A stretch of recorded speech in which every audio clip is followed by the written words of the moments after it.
happy new week. I hope you're doing amazing. And next to me, I have got one of my recently, hot off the press published authors, Scott Brearley. Show us your book, Scott. Lift that up. My Perfect Storm is Scott's book. He is currently back in Canada. I had the pleasure of meeting Scott a month ago in Thailand, which is where him and his wife Lisa spent 6 months there, and they're currently building a house there. And if you guys remember, last week I got to interview Lisa on her second book. So we're going to hear about Scott's journey of writing My Perfect Storm. But before we do that, I am going to give you the official introduction of who he is, and then we'll get stuck into the conversation. So I'll have his beautiful cover on the screen here while I talk through who he is. Now, after surviving a near-fatal car accident at age 7, followed by a tumultuous life marked by alcohol and drug abuse, family and physical traumas, divorce, prostate cancer, and diabetes, Scott Brearley found himself on the brink of ending it all several times. However, he made a pivotal decision. Delving deep within himself, he embarked on a journey of self-discovery. Through numerous personal development courses, addiction programs, and trauma therapy, coupled with earning a life coach certification, he equipped himself with invaluable tools and strategies to navigate the amazing journey called life. In his memoir, My Perfect Storm, Scott recounts the chapters of his life fraught with feelings of unworthiness, loneliness, misfortune, and a pervasive belief in cosmic hostility. Yet, propelled by a newfound sense of purpose, he embarked on a new life chapter with a mission to harness his past experiences and personal growth. Scott aspires to empower others, both men and women, to uncover their inner strength. Scott's favorite philosophy: it's all a choice. Amazing. Thank you. So thank you so much for joining me on your Sunday afternoon over in Canada, Scott. I can't wait to get stuck in the conversation. Perfect. Perfect. All right, my perfect storm. Let's get into it. First of all, I just want to give a big shout out to all the mothers out there that were mothers to their kids. Yes. Because there's Mother's Day here in Canada. I don't know where else it is, but that's It I want to start with that. It was here yesterday, and we had a wonderful time. And yes, happy Mother's Day to those still celebrating, because the world hasn't gone all the way around the sun. And it is still Mother's Day. So thank you for acknowledging that. So let's get started at the very beginning. Why did you decide to write a book? I think in the beginning it was just to face my demons. Mm-hmm. And as I wrote it, and I had started to write it a few times, and I had kind of people suggest that I write a book sometimes. Yeah. And then all of a sudden, Lisa kind of, as I was getting into it, she's like, I'm going to sign you up for the course. And it's like, I just kept quiet. Then all of a sudden she signed me up for the course, and at your course. And at that point it was like, okay, well, I'm in here now. So I just kept going, and it was a pretty big journey. And even listening to you read my introduction, it's like, I got a little teary-eyed over it, because it was a long journey to get where I'm at today. Yeah, amazing. We had a chat about it also when we met, and things that you have been through. So what do you hope that your book does? I mean, was it a healing experience, first of all? Was it cathartic for you? I believe it was a really healing experience, because as you know, when you're writing a book, you got to go through it and go through it and go through it until the point you want to just throw it in the garbage, because you can't go through it one more time. Yes. But yet you still do it. And then with Lisa, it was like she helped me and coached me through the whole thing. It was perfect. Yeah, amazing. So you did it, you didn't come to the 3-day program, but you wrote on your own. How long did that process take, and how did you stay disciplined? I think it took about a little over a year, because I started it in Thailand last year in the spring-ish, and it's just getting done, like published today. So yeah, it's been about a year and a bit. That's pretty good still, like for doing it on your own. and just staying with it and like going through it and all that. I often say when people are completely on their own, they can start strong, but then stop and years go by and then come back to it and it's not relevant, or they want to say it differently. But it's really, it's a pretty good timeline to turn around in 12 months. That's also kind of why one of my big themes is decisions. Yes. Like decisions I make today affect tomorrow. Mm, And decisions I made yesterday affect me 30 years from today. mm. And if we work on the right decisions rather than the wrong decisions, we're making forward walking choices. Yeah, I love that. So talk to me about the adversity and how does someone who's gone through so much, what was like maybe a defining moment that shifted everything to you tapping into personal development and all that? Well, I don't think there was any one moment because Mm, as the readers, like I've been around 12-step programs my whole life.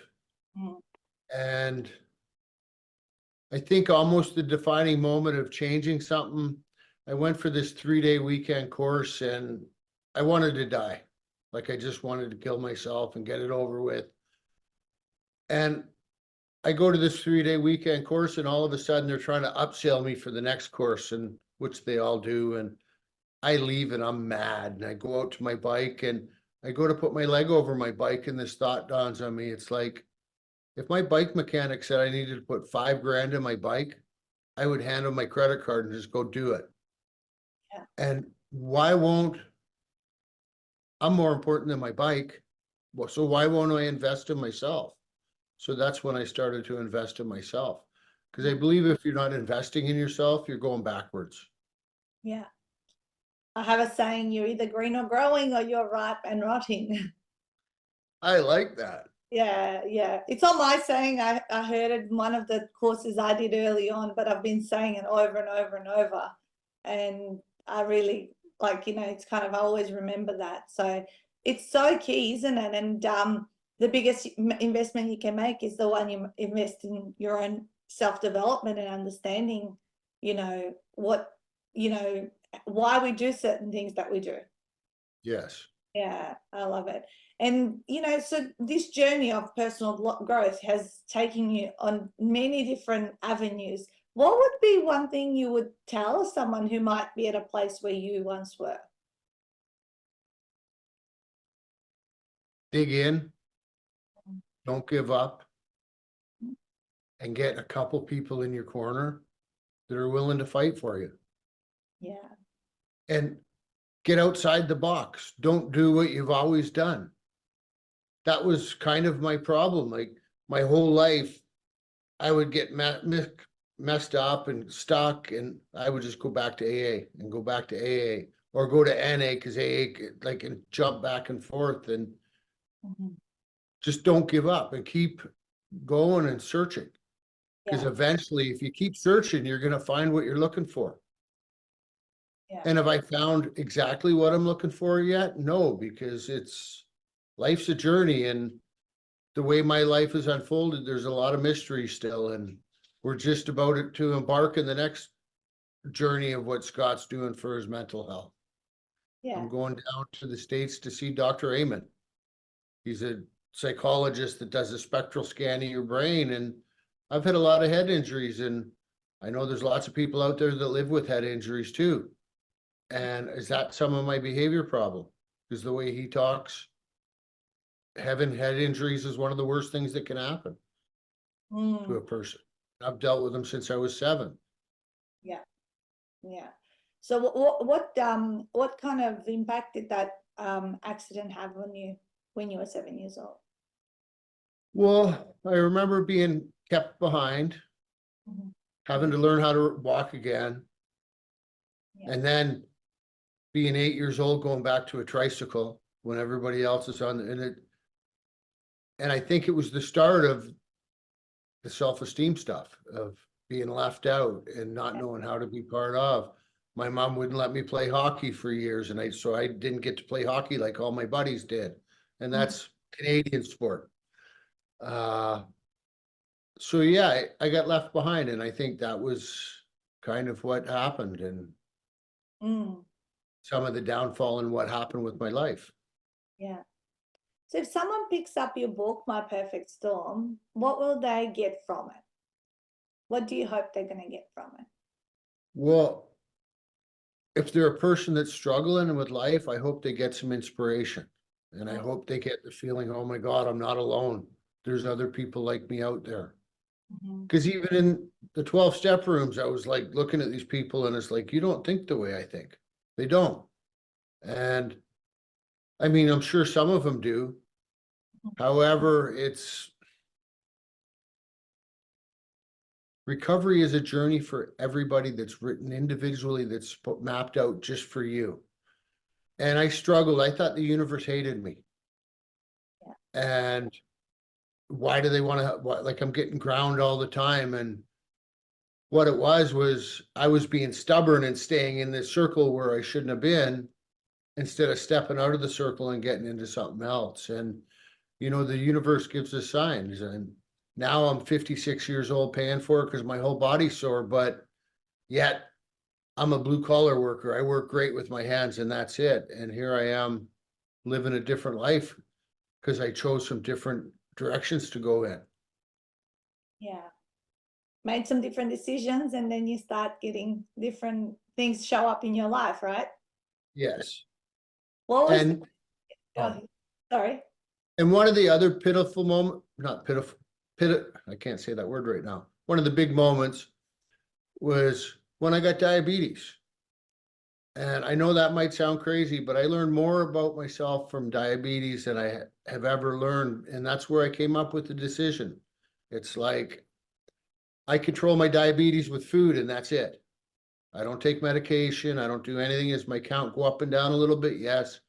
However, it's a decision what I put into my body to keep my counts low.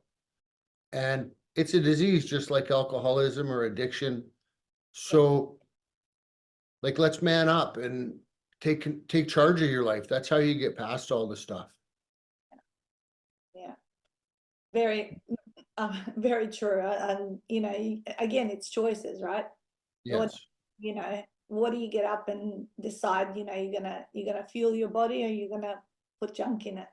And then Yeah. the output, what you put it, input equals, you know, the output that you're gonna get. So Yes. by living a healthier life and changing, what has improved, do you believe, in your life? The biggest part that's improved is my human contact with people. Mhm. Today, I go out to the market and I'm friendly and I talk to people and I have an aura about myself that's not get away from me, because Yeah. that's all I put on before. And so I'm drawing people into my life. Yeah. And it makes me happy. After 30 years, I have my brother back in my life. Mhm. And we talk a couple times a week, and we went 30 years without seeing or talking with each other. Yeah. My sister, the same thing, not 30 years, but we went a long time. And I've made an impact on their lives, and it's feels good to do that rather than being Yeah. negative. And Yeah, yeah, the holding the anger and all that, you know, and that was one of the things that you're known for, being so angry all the time.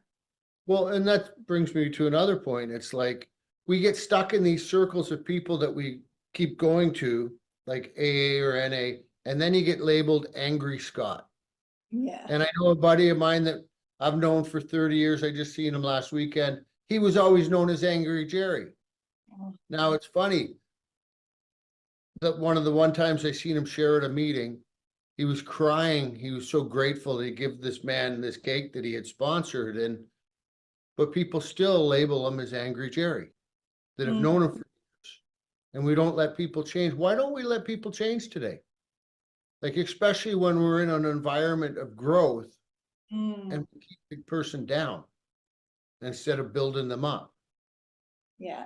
And labels can have a big impact unless you know that you're Yeah. not, you know, that they have no meaning unless you give it any meaning. Yeah, absolutely. So obviously the door to love opened up as well by you having this Just that transformation. the door of what? The door to love opened up by Oh, the door opened up. Love you. I didn't know love like I have existed. yes, that's very cool. And it's all due to one person. Mm. for opening my life up a little bit. It's like, I was at this course, it's actually where I met Lisa, my wife. Mm. The day before, with her homework was to write a list of hopes, dreams, and goals. And so I go to my bunk and I write out this little list and I throw it on the shelf because I got no hope and I have no dreams and I have no goals. And I wake up in the morning and my head's like, I didn't even open my eyes, and it's like, you ripped yourself off again. And the first thing I put down when I was really honest with myself is I wanted a partner. Now, I don't remember what else I put on it. So later that day, we're doing this high ropes exercise. And before you went up, there's this gentleman, Felipe. He's a great physical education coach. Yes. He asked me a question. He goes, so what's your biggest goal? And I told him, I said, I want a partner. And he's, okay, well, what are you going to say to her when you wake up in the morning? And I'm like, roll over and say, hey, babe, I love you, and give her a kiss. What else are you supposed to say? And he's like, well, why don't you try something different? And in my stubborn mind, or how could you one up that? And he goes, so why don't you wake up in the morning and go, hey, babe, how can I love you today? And it's so silly of a question, but how do we know how we love a person if the person doesn't let us know how to love them and be teachable to learn how to love people? Yeah. And that's I think the biggest takeaway of my life, because I don't know what people need unless I ask. Yeah. I may Yeah, assume. I'm right. Yeah. Mm. And so, yeah, that was one of the coolest moments of my life. And then Lisa appeared. It's actually funny. I climbed up the rope ladder and there's this girl sitting there, and I can't remember the question she asked, but she goes to me, can I say something to you? And I'm like, sure. Do you know that movie Ice Age 2? And I'm like, no, not really. And she kind of explains it, that there's this dad elephant running across this lava field while it's blowing up to get to his family. And I don't even know this girl. And she goes, you remind me exactly of that elephant. All your friends will be going, turn left, and you'll just be going straight ahead. And I don't even know, like, she said she prayed on it. And I'm not one of those real big believers in that stuff, but she pegged me right to a T, and she had only seen me for a couple days serving me meals. It was pretty bizarre. Mm-hmm. Wow. I forgot about that story. And was that Lisa, or was it someone else's? No, it wasn't Lisa. It was just a girl at the top. She was this religious girl that worked at the camp. Yeah, very cool. And then Lisa, though, it was kind of strange. We both thought the course went to Sunday and it ended on Saturday. And we're standing there sharing that with each other. And she's like, well, I don't have to be back to Calgary till Sunday night. And I'm like, I guess we're going for dinner tonight. And that's how our relationship started. During the course, we kind of left each other alone and put up afterwards.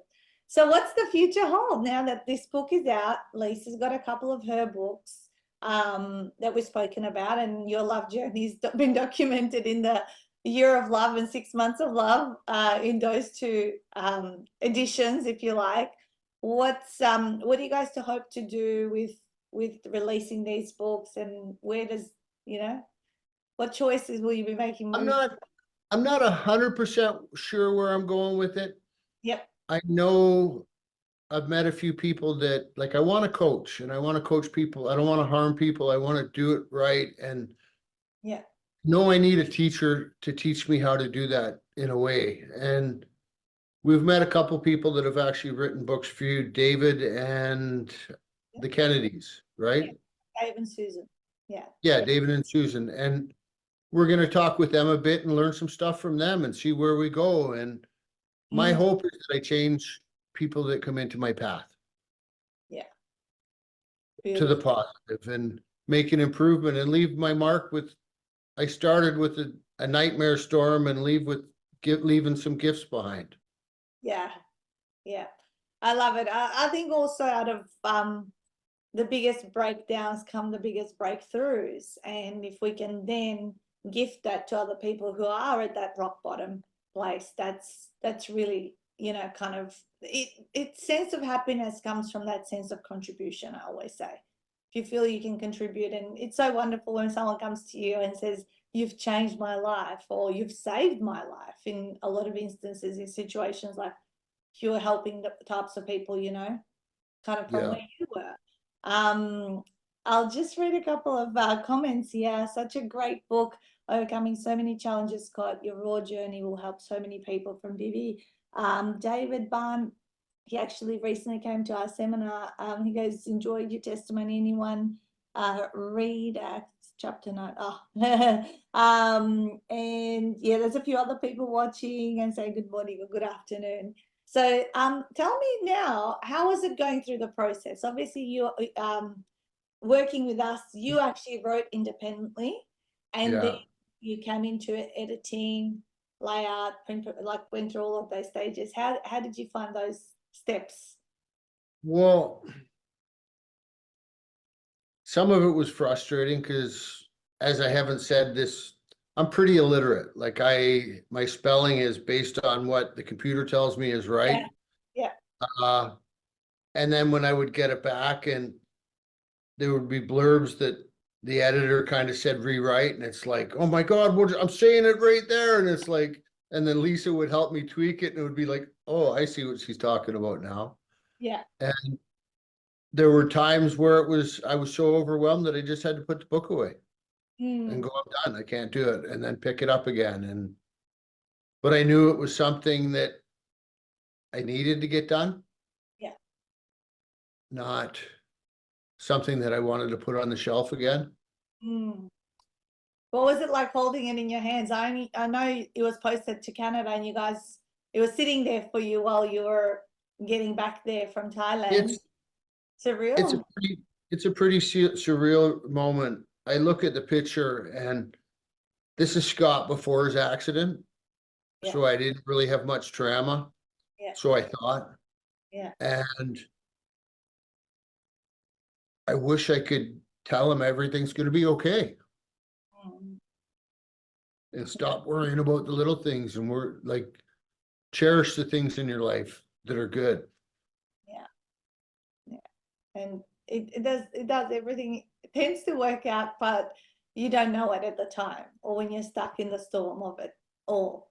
Well, I was out of control for years, even after I put the drugs down. I was still out of control. My anger was out of control, and I didn't know how to do anything different. And there's a lot of people that don't know how to treat somebody like that. What does an average day look like for you now? Well, now that I'm home in Canada, I get up, and I've been going out and I've been doing yard work. Lisa and I always probably spend 20 minutes in the morning and talk a little bit about our days, what we're going to do. And yeah, that's pretty much it right now. My sister-in-law's really sick. Like, she's going into palliative care pretty soon, I think. So I've been going to Kamloops a lot. So yeah. Yeah. So, and making the healthy choices, as you say, in what you're eating and putting in your body, and looking after yourself. And of course, project managing that house build in Thailand, probably now remotely from the other side of the world, right? I'm actually glad we're not there. It's taking all the stress away. Get some pictures and go, oh, that looks great. Yeah, I had similar situations happen at this home here. It needed a pool build. Like, it was when we bought it, and I remember doing a lot of national tours. I'd go on tour and I'd come back and another thing would be built and ready and finished. It's awesome. I think doing it remotely and not knowing, even our home at the moment needs fixing on the Gold Coast because of a flood. And there's a project manager there, and you're not living in it, you know, so I think it's probably a positive. And you guys will rock up there next year. It'll be, oh, wow. Or towards the end of this year, actually. You'll be like, this looks amazing. We actually have our tickets back already. We booked Oh, them you before booked we them? left. Booked them? Yeah, awesome, awesome. Well, I look forward to visiting one day. So, where can people buy your book? I believe we've got your website up. Let me share that. Lisa and Scott have a website called forwardwalkingchoices.com, and there they both are. And if you scroll down, you'll be able to get all the books actually. Scott's book is here on the left. There's a little button where you can buy it, My Perfect Storm, and there are the two books by Lisa. And Lisa actually just got her proof copy of the third book, which is a children's book. So you can click through and connect with these guys through here or follow them on socials. So forwardwalkingchoices.com. I'm sure Lindy will be sharing that link, which she has already done on there. And if you're listening to this in a podcast, just the normal spelling of all of those words, and you'll be able to connect with these guys. Scott, I'm really proud of you of how far you have come. Just the life that you guys live is one of true inspiration. You guys see, because I've been following your journey since working with Lisa and all the adventures you have and all the different things and that are happening. You can really feel that true contentment and happiness in the journey, and it's never ending, right? It's you continuing to green and grow and improve yourself. I can't wait to see how you go in the States when you go and visit that particular, is it a doctor, did you say? Yeah, Dr. Amen. Dr. Amen. Dr. Amen at the Amen Clinics. Yeah, awesome. And and to go through and like just see what else can we get even better, because I think you can always, I read in a book, the best is ahead of us, right? Whatever's to come, Yeah. doesn't matter how old we get, our best work is ahead of us. So I look forward to also seeing that the impact that you potentially be making people going through recovery, and catching up with you guys again, somewhere in the world soon. So Somewhere. have it. I wish you every success. Go forth, guys, and get Scott's book and have a read. Or maybe give it to someone who might have lived or is living a similar life, that you can inspire them to take the leap and make some different choices. All right, guys, have a great week ahead, and remember, Thank you. smash it out. Thank you, Scott.